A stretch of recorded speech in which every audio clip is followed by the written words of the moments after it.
अहिलेका बच्चाहरू घरको काम के हो भन्ने कुरा थाहा नपाइरहेको अवस्थामा मैले चाहिँ यी दुईटालाई बेलुकाको नाइट ड्युटी लाउने गरेको छ।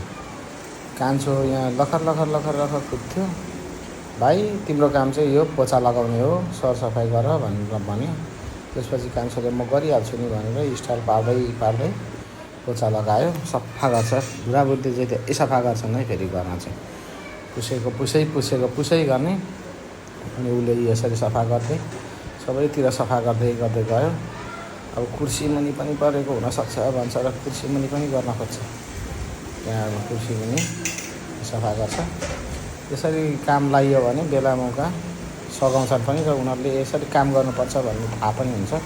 अनि जेठोलाई चाहिँ मैले त्यहाँ भाँडा माझ भाइ, अब आजको सबै बेलुकाको भाँडा माझ भनेर मैले लगाएँ। यसो गरिदियो भने काम पनि सजिलो भयो मलाई, उनीहरूले पनि सिक्छन्।